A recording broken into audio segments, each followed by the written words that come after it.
తమ్ముడు బండి over heat అవుతుంది తమ్ముడు, ఏమైందో చూడు ఒకసారి. సరే చూస్తాను సార్.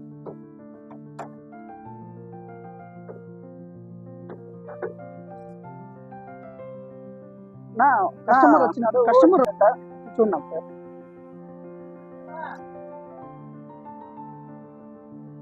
ఓవర్ హీట్ అవుతుందా? ఓవర్ కూలెంట్ ఆయిల్ ఉందా? చెక్ చేయాలన్నా, చెక్ చేయలే.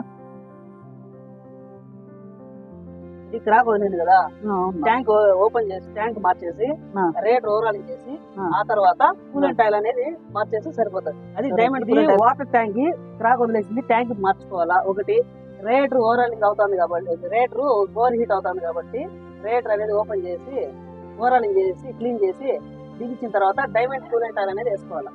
డైమండ్ డైమండ్ కూలెంట్ ఆయిల్ ఎందుకు? డైమండ్ కూలెంట్ ఆయిల్ ఎందుకంటే డైమండ్ కూలెంట్ ఆయిల్, ఆ కూలెంట్ ఆయిల్ స్పెషల్ ఏమిరా అంటే అది కార్బన్ పట్టుకోకున్నట్ల, ఓవర్ హీట్ కాకున్నట్ల టెంపరేచర్ ని కంట్రోల్ చేస్తుంది అనమాట. కార్బన్ తొందరగా కట్టదు.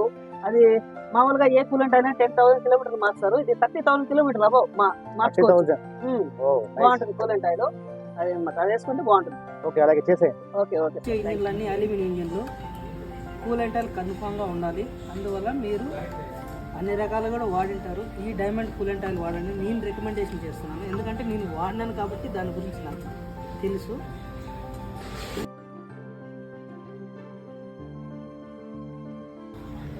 అందరూ డైమండ్ కూలెంట్ వాడండి.